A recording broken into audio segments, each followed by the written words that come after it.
Alright, everybody, welcome back. On a positive note, I should have added late. I finally got my freaking PS2 emulator working right. So I would expect some PS2 games coming up. Good ones. Fun PS2 games. Really? Pronto, the word behind PTE means quickly. And the PT Spider looks like it could get you there pronto indeed. It's a mid-engine sports car with an aggressive, animal-like look thanks to sculpted, well-defined fenders housing massive 18-inch alloy wheels. The wheels are pushed out towards the car's corners almost as far as possible, maximizing interior space and also providing a long wheelbase and wide track for stability. Concept cars like the PT Spider exist to test new technologies. The PT Spider body panels are molded from polyethylene terephthalate or PET. Let's just say that. The same material used to make plastic bottles. Not only is PET a low-cost recyclable material, the color is added before molding, so no painting is necessary, and scratches and nicks won't show as much on a metal car. The PT Spider's fast looks are not misleading. A 200 horsepower supercharged engine mounted transversely behind the passenger compartment drives the rear wheels through the same 5-speed gearbox as is used in the Neon's ACR racing package. Anything put on a Neon is not good, and anything that a Neon is used on another car means that car is automatically bad. The Dodge Neon is one of the worst cars, or I should say Plymouth Neon is one of the worst cars ever freaking made. Period. So let's go to the next one. Snail Circuit. Now I can let this highway runner stretch her legs. This car on an interstate is absolutely perfect. That's this car's home is interstate travel. It's just long, smooth roads. It won't beat you up, but if you're driving this thing on back roads and on any kind of bumpiness, forget it. Your spine is the shock absorber.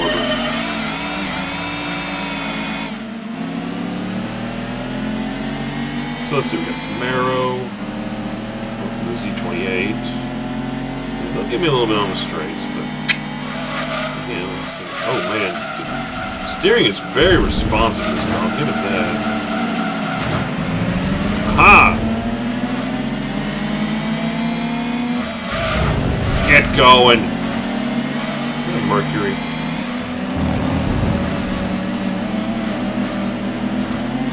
Oh, whatever it is, it's freaking flying past me.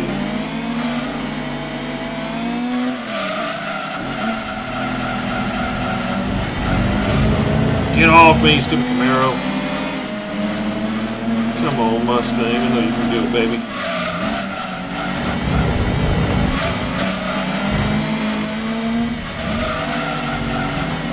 Let me go get the other car that I'm thinking about buying.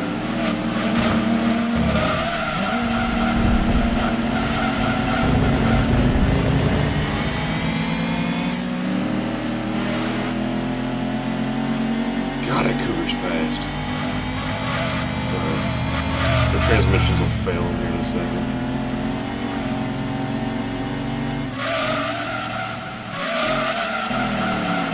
Whoa! That much. Live rear axle on this thing.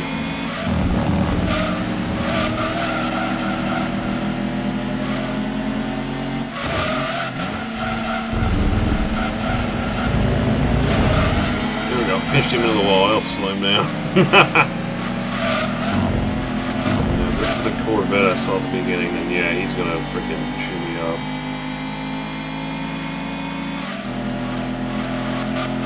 Yeah, this car is fast, it just takes a little while to get there.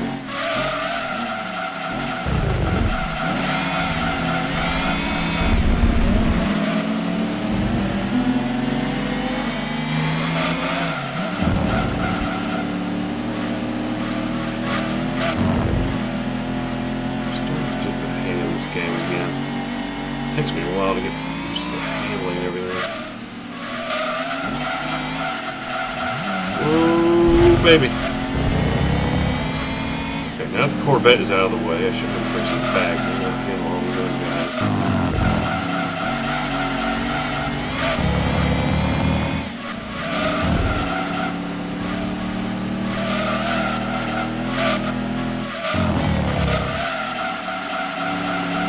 I think if they ever put a limited slip differential on the rear of a Mustang, they'd just be stupidly good cars.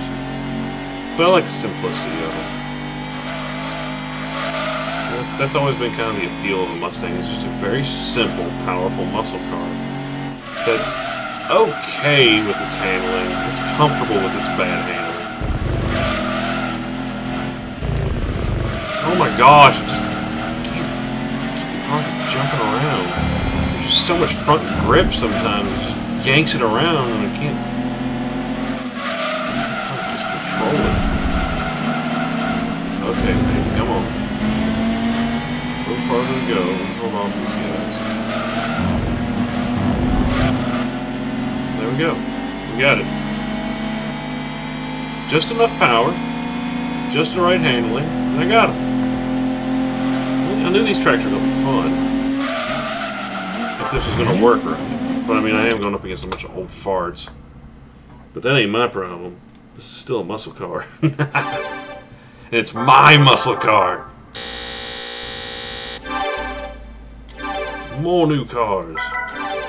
Alright, we got the final race. I think it was, hopefully, please be Red Rock Raceway, because I love that track. It's not in this game enough.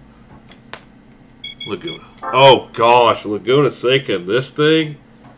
Oh, the corkscrew's gonna kill me.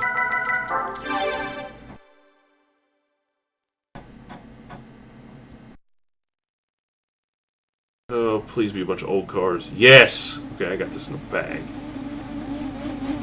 They can't take corners and I can.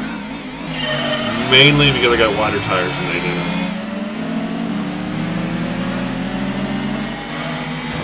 This reminds me a lot of when I used to play Project Gotham 3. I start out in the race with one of these Mustangs, and before I got to the first corner, they would all dust me like crazy.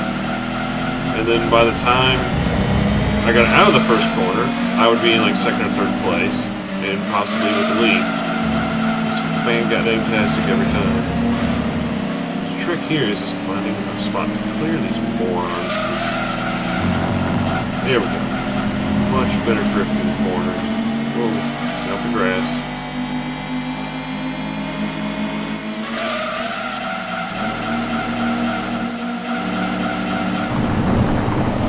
Super birds. A GT350 up there. No, it's a GT350.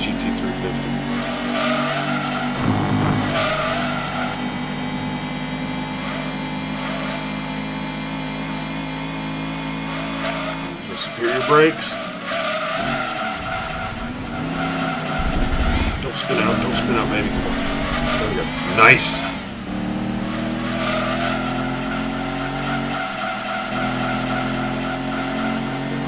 Here we go.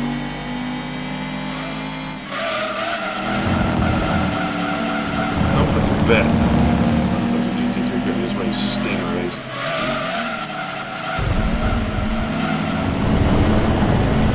There we go. Ha-ha! That.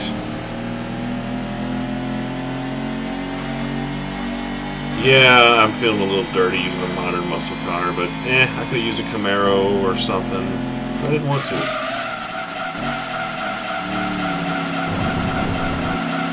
Look at that drift! Yeah!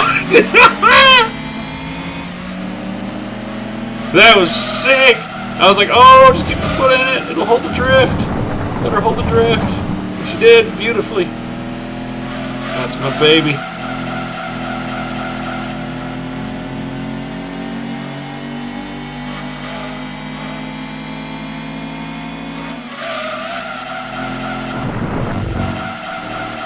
Oh, that's not good.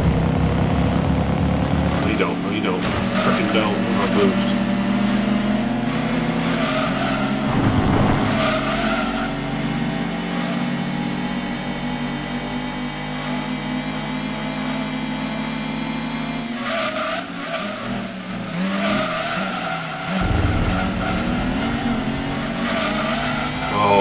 Oh, I almost lost that. Good, they're all wrecking behind me. Oh, the whole field's held up now. The winner is me. And see, I didn't cause any of that. They did that to themselves. This I caused myself.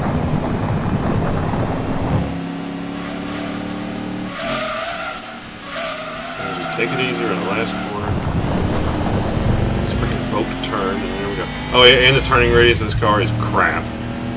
I can't say that. It feels like you're driving a pickup. Even the gearbox sounded like it came out of a pickup. It's dumb.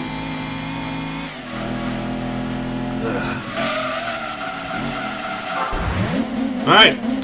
This is now completed. Sweet! Next. Alright, got the muscle car series done with my baby. Yeah, I had to restart once, but that's because I was still learning how to drive the car in this game. But, there. Cobra, you did me proud. Let's go see what we won. Yes! I have it! Oh, it is time to destroy this game's soul. There are many pretenders, but only one original. Exactly 348 were built from 1965 through 1967. Replicas abound today. The 427 Cobra is legendary, and for good reason. The 289 Cobra's chassis and suspension were based on those of a considerably less powerful car designed years before. That chassis worked remarkably well with the lightweight 289 cubic inch V8 from Ford, but by the mid-1960s, the small block Cobra had run into a performance wall. The Ferrari Daytona Coupe was created to improve. Oh no, the Daytona Coupe was created to improve on the Cobra Roadster's barn door aerodynamics, and was a very successful race car, helping Shelby to win the World Manufacturers Championship in the GT category in 1965. But the Daytona Coupes were hand-built and not suited to mass production. The other solution was more power. The 289 engine had reached its development limits, so a stock car spec 427 cubic inch V8, the Cobra Jet from Ford, was experimentally stuffed into a 289 Roadster. Chassis limitations due to the 427's weight and power immediately apparent, so the production version of the second generation Cobra got its own extra strong, purpose-built chassis with an advanced design, fully independent coil spring suspension. The 427 Cobra needed that chassis.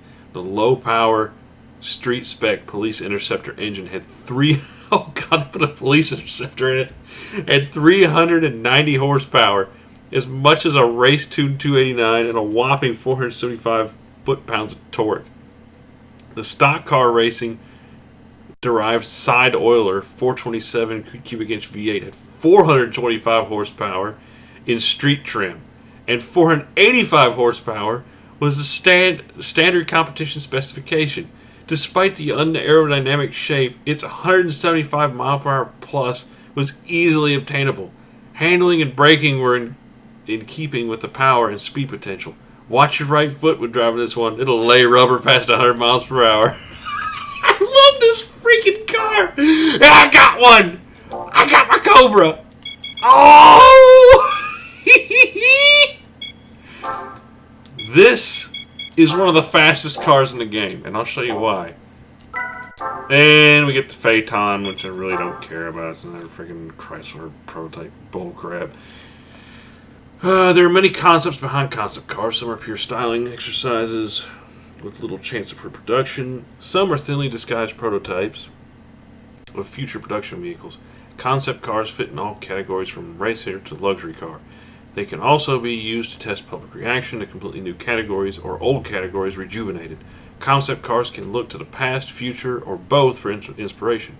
Chrysler Phaeton was inspired by styling and design concepts in the past, but uses contemporary chassis, engine, and suspension construction. The Phaeton uses a modern interpretation of the dual cowl body style popular in ultra-luxury cars of the 1930s. A dual cowl Phaeton is a convertible with separate compartments and windshields for front and rear seat passengers. The Chrysler Phaeton's dual windshields and compartments are not as pronounced as some of the 1930s luxury cars, but it is a considerably smaller vehicle. The interior compartments have their own separate audio and climate controls, and sumptuous leather upholstery with zebra No wood trim. What? Whatever that is.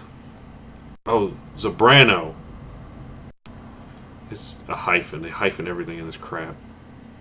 Harkening back to the traditions of the 1930s, a speedometer and tachometer are placed in the rear compartment, so passengers may monitor the car's progress. The Phaeton styling is most definitely post-1930s, with cues from Chrysler cars of the 40s, 50s, and today. The chassis features fully independent suspension, similar to that of the Dodge Viper. A front-engine, rear-wheel drive design, the Phaeton has a unique 5.4-liter, 425 horsepower V12 engine. In the tradition of the cars that inspired it, the Chrysler Phaeton is a machine for fast touring and extreme comfort. That's my Fallout car right there. I'm going to keep that. That's cool. So, we're not going to do anything with the Cobra just yet. I may run it stock just once. 423 horsepower, front rear. Okay. I'll run it stock once. Yeah, we can do this one. One time stock, and then we're going to upgrade the bejesus out of this thing.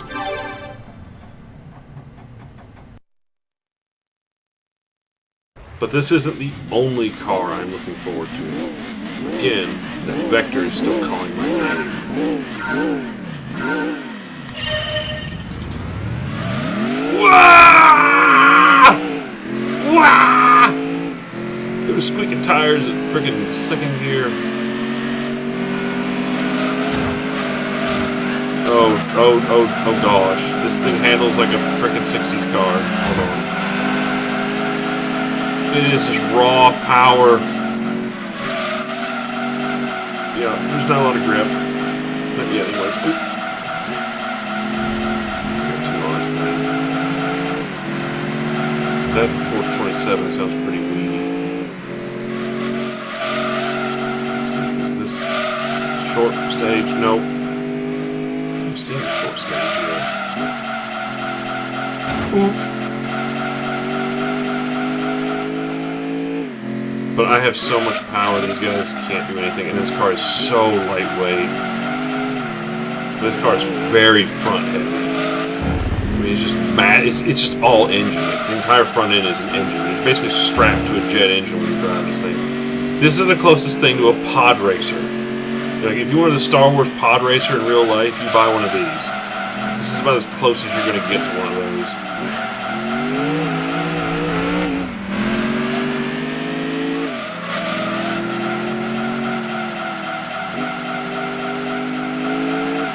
You gotta use the rear wheels to turn this thing. This front end just drags. But you can't use the rear wheels to turn it too much.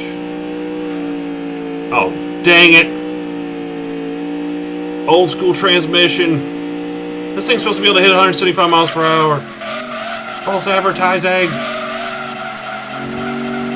Also, Japan going, no, you cannot go that fast. We won't wreck you. We don't like it that your old American muscle car is better than anything we have. Well, this is a British AC Cobra. Well, a British AC with Carroll Shelby jumping in and going, I like this little car. Well, we need a bigger engine in it. And AC's like, well, we don't have one. He said, hold on, let me go call up Ford. Hey, Ford, you owe me a favor. Drop a 289 in this little car. And he went, all right. And there's the Cobra. It was a great little racing sports car. And then he said, hey Ford, we want to keep this thing racing. Can we drop a 427 in this? And they were like, alright. They dropped the 427 in this car, and it just turned this thing into just one of the fastest cars ever built. Now, Shelby still makes these with the same engine and everything, and they have yet to hit the potential, the end potential of that motor.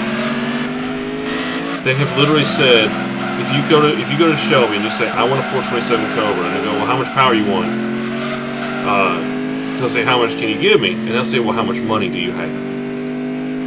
And it basically, how much more money you throw at them is how much more horsepower they'll get out of this car. It's completely ridiculous.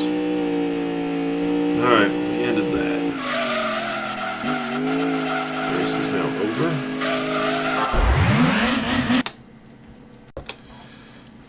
Alright, what else we got? What we get? What we get? 6 grand and a new car! I don't think I can do any other races with this car right now. But at least I got the stock version of this car out of the way. It's going to take me a little bit of money to get this thing going, but let's see, what else can we do? See, it is a convertible, but I can't do any of these races yet.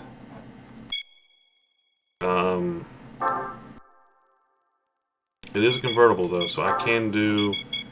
Was it the final one? Yeah, I can do the last one with this car. Okay, let's go see what we got. A Nismo 270R. Another just.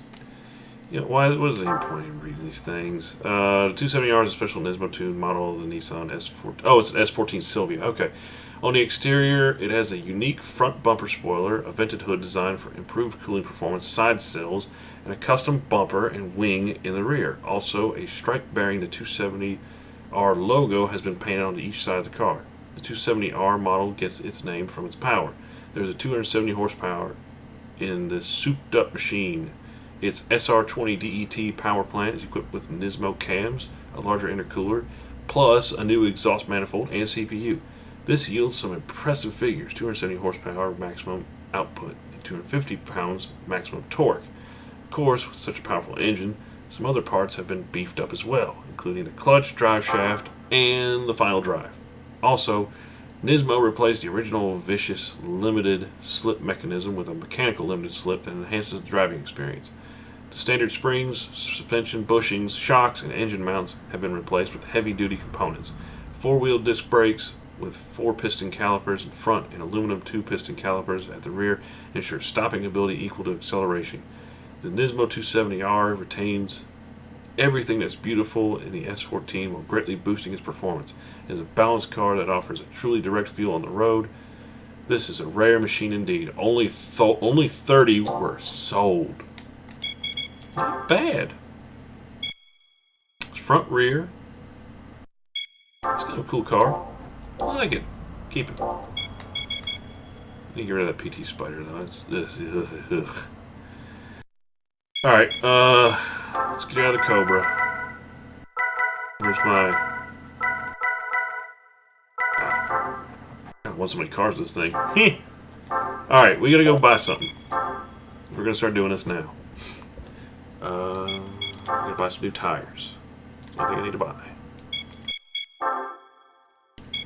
Tires. Dirt. Buy. Yes. Equip now. Go race. Rally. Well, start doing it.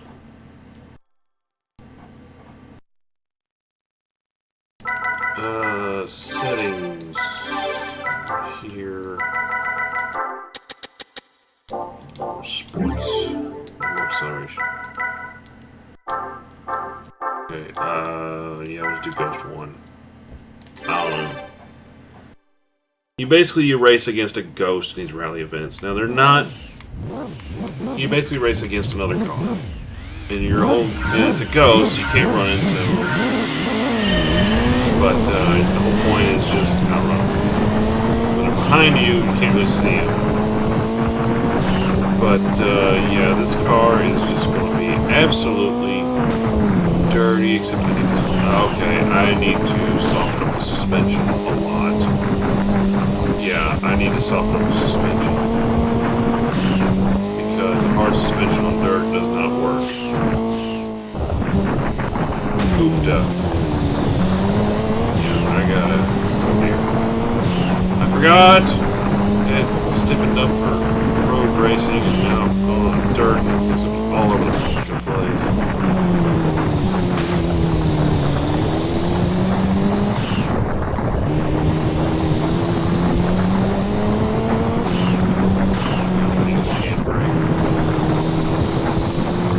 Help me. I gotta get something to sort these bumps.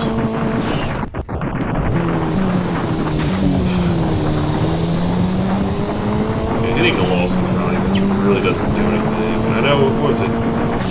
Gran Turismo 4, I think, introduced a thing where hit the wall hard enough, you just lose. Or you get penalized for 10 seconds and you can't really accelerate. So it encourages you to drive sanely.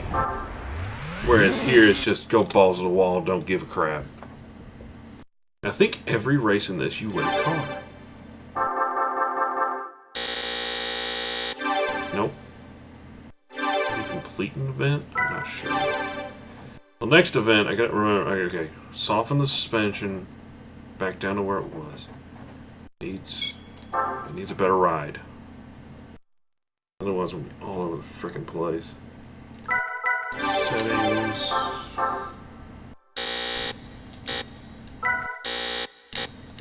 Let's go down to 7. That's good. And ride height is standard. There we go. Let's try type 2 and see what that does.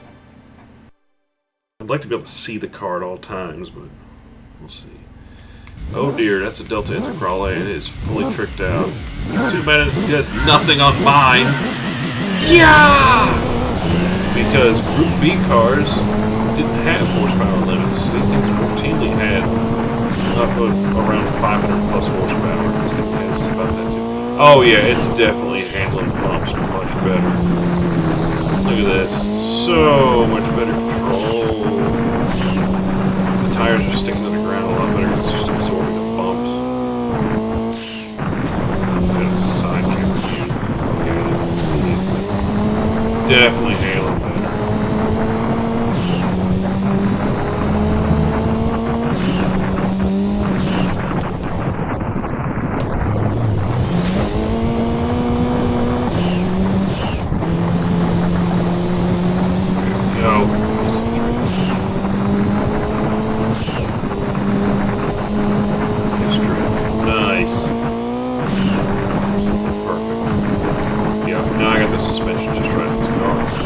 It's not nearly bouncing around as much. Ooh! Oh, this is so good.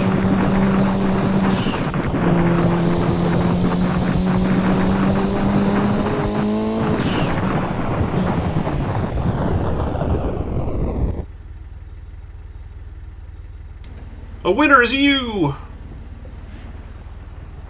Okay, we got it. We got it, gang. We got this. Alright, we'll cut the video, and we'll come back, we'll do more Rallycross. Why not?